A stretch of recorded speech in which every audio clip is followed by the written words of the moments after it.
So they managed to remove it, but they told me I'll never ride a pogo stick again. God, I'm so sorry. Oh, hi there. Why didn't you come in? Welcome back to Pixel Juice. Today, we're going to be talking a bit about Call of Duty Infinite Warfare, deciding if it's worth your cash. So, ladies and gents, today we're going to be talking about Call of Duty Infinite Warfare. I haven't had a chance to play it, but these guys have. In case you don't know what it's about, here's some fucking information. That's right, Luke. Call of Duty Infinite Warfare is the latest in the long-running first-person shooter franchise from Activision. This time around, the beloved series heads into the reaches of space, where you command a ship, take part in dogfights, and hang out with robots. Initially, there was a backlash with the game's announcement, with the community complaining about a recycled look, an obsession with pushing the series into the future, and a lack of boots-on-the-ground gameplay, resulting in one of the most disliked trailers of all time. So, was the hate justified? And have Infinity Ward beat everyone's expectations? Let's find out. Back to you in the studio, boys. So, boys and girls, now you're all caught up, let's discuss the game. I haven't been buying into the kind of, Advanced Warfare, Black Ops 3, and all the kind of newer kind of games relying on mechs and all that shit. So for me, it's actually quite refreshing going into it. But you've had enough of that. If you're new to the futuristic Call of Duties, this is going to be an experience you haven't had before. If you played the last 4 titles, you're going to be very bored. What's the actual story behind it? It's in space, I know that much. Is it set at some point in the future where human beings have gone off and colonised other planets, including Mars? Have they reached Uranus yet? They have. Ooh. And there's a terrorist group, essentially. They want to get revenge for some reason. Yeah, the reason I can't really tell you much about the story is because it's really boring. It's really uninteresting. Like, you don't really have a reason to hate the bad guys except for the fact they don't like Earth. Maybe I'm wrong. Maybe I didn't kind of pay enough attention. But as far as I'm concerned, you get a few moments where this guy appears in your helmet and says, "The reason Earth is terrible is because you're not brave. You're not warriors." And that's kind of it. Yeah, and that's kind of it. Narratively, they've never been strong, No. in my opinion. It's all about your classic, your Michael Bay epic moments. You couldn't possibly make it out, and then there's a last hand hope that pulls you in. And from what I've played so far, it's definitely got that. Yeah, the villain's really weak. You don't feel like there's a reason to hate them, No. apart from the fact that they attack the city at the start of the game. The actual kind of plot line starts off really well, and then it starts to get a bit tired, and then suddenly it's over. It seems to me they've just gone, with the whole Call of Duty franchise, they've just gone, oh, what's next? Let's whack it in space. They do a really good job of kind of making it feel real, like real warfare in space. Definitely, the set pieces I have played were really like epic scale. They weren't your typical help me over this wall. Yeah, they weren't, a robot does help you over a wall at the beginning of the game. Get us over that wall, sir.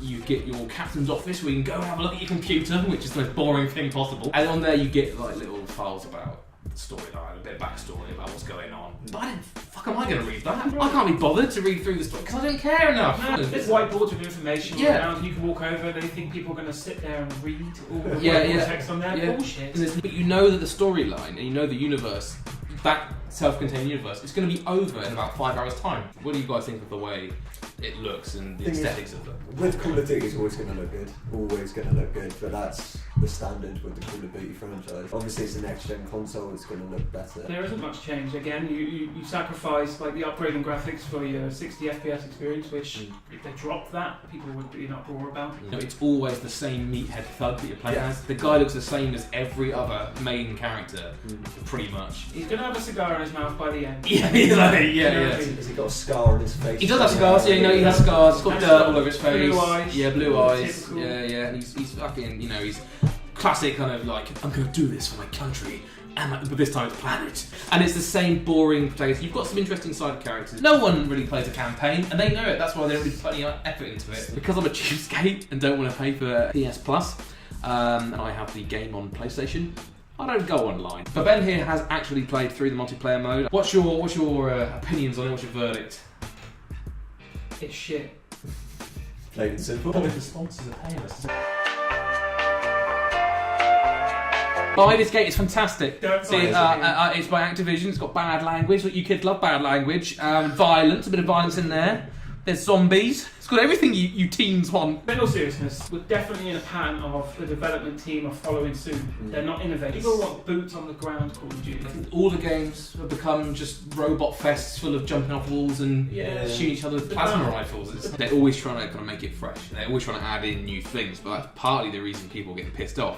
You've got the secret grenades now. You've obviously got the anti-grav grenade. What happens to just having a grenade? One grenade and one tactical. Yeah, Sounds just like adding stuff in for the sake of adding it in that thing.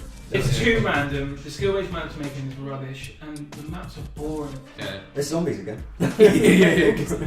Yeah, and that's the other thing is obviously you've got the returning zombie mode as well, which you're a fan of. And, Yeah, it's fun. Try out zombies playing for the stories were quite good. My favourite is Call of Duty Zombies World at War on iOS. I don't know if you've ever played that one on the iPhone. But yeah, that's the full package. On the subject of should I buy it, should I not?